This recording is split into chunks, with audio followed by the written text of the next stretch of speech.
Good morning, YouTube. Welcome back to another daily Scuttlebutt with Ivy's Family Factotum.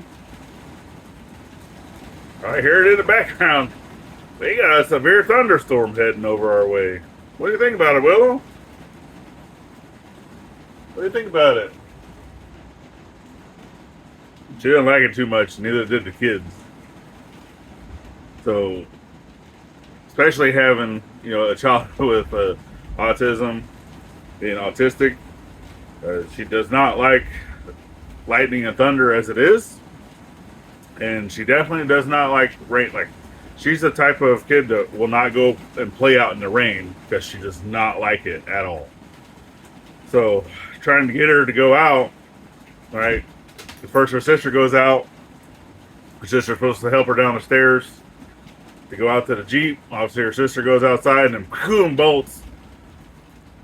She did come back, but I'm sitting here saying, go, go, go, go, go. Kind of like the person in the back of an airplane with the paratubers. Go, go, go, go, go. No, she did not want to go. So I had to go down the stairs. I had to help her get down the stairs, hand her off to her sister. And then, of course, once she gets to the Jeep, she's frozen. She's freezing. She's just sitting there not listening to her sister. They're both getting soaking wet. And yeah, so having to yell at her, get in the Jeep, get in the Jeep. And yeah, so I'm pretty sure she's going to be crying the entire way to school. And I'm pretty sure that Gladys is going to be having fun. Well, I don't know. From the looks of the map of where the severe thunderstorm track is, because we're actually not in town. We're outside of town. So from where the track is, it does not go directly over our town. So I'm pretty certain that by the time they get to the school, it's probably going to be raining, but I don't think it's going to be nothing like what it is right here at the property. And finally the air kicked back on. We had actually lost power for a little bit. And I don't know if just the air, whatever, had tripped, because I checked the breaker on it, but it was fine. The breaker wasn't tripped, but it would not turn on. And we have it set for 74, which if we go any lower than that, the unit will freeze. We really either need to get a small little dehydrator, or not dehydrator, dehumidifier for the space, because we do have a dehumidifier, but the thing is ginormous. It's like the size of a mini fridge, so being in an RV is not really a good setting for that and such. But yeah, it's interesting morning. It definitely will keep you on your toes or keep you on your paws. Huh, Willow? Do you like the rain? Huh? Like, no, I just want to be fed. But the food bucket is outside. So she's going to wait because this severe thunderstorm warning is only in effect for another few minutes.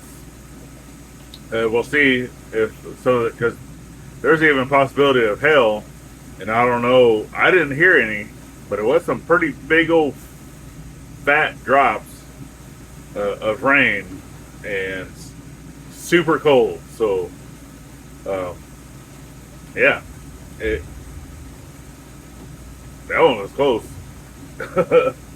Probably could have been some hail come through, which I know that even though it just said, severe thunderstorm or severe lightning storm or whatever, but it's, yeah, we don't have a storm shelter, not yet. We'll get there at some point. So, yeah, let me see.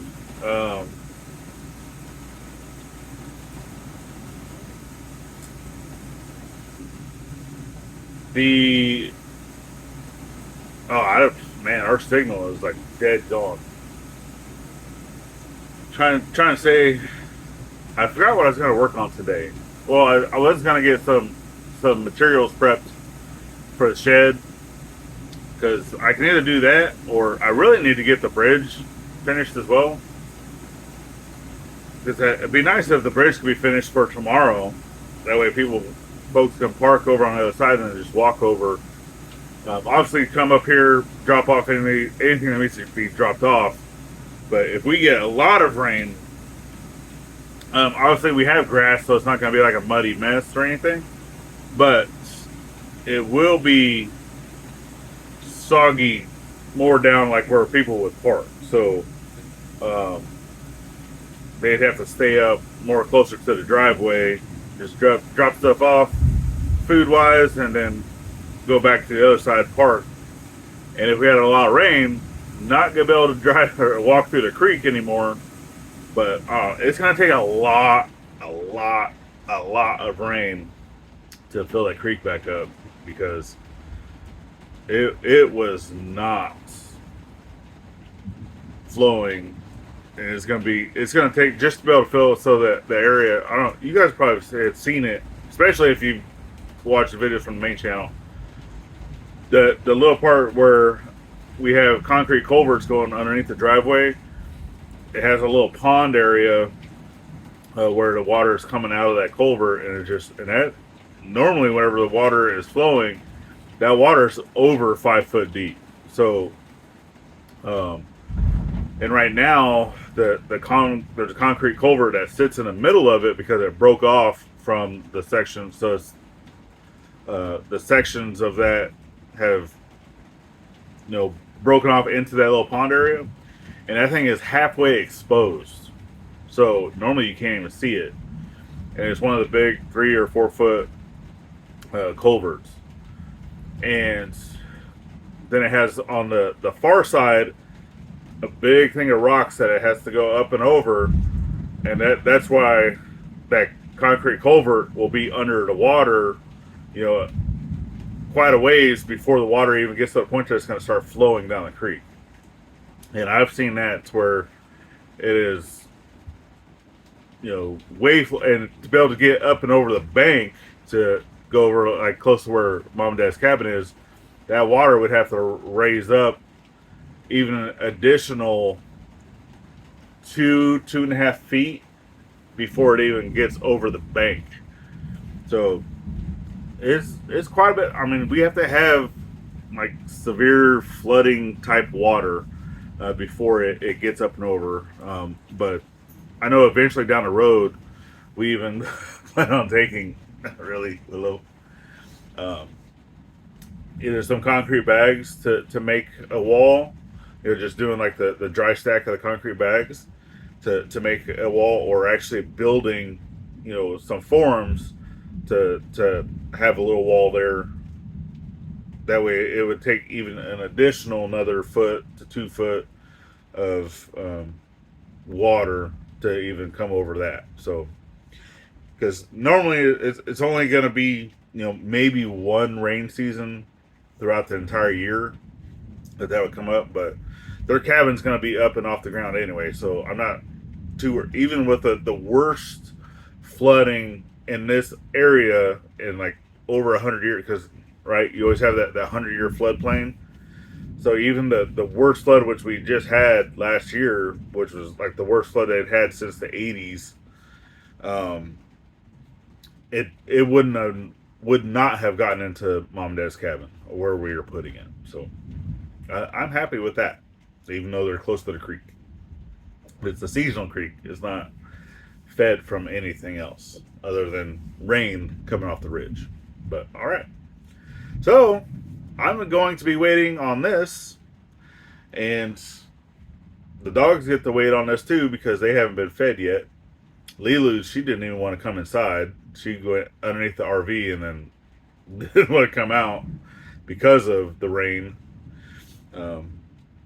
Almost lost the awning. The wind was blowing over 60-mile-an-hour gusts, and the awning was still out. So that was fun, but we did get it back in before it destroyed itself.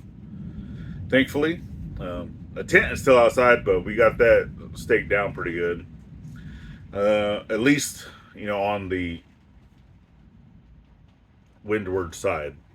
So we would have the winds would have to come from the opposite direction, which don't normally happen except for wintertime. Yeah, that's about it. That's what we got for you. So hopefully you guys are staying dry in your neck of the woods. And remember, last but not least, to always thank a veteran at every chance you get. Not only on Veterans Day, and we'll see you on the next one. Later, y'all.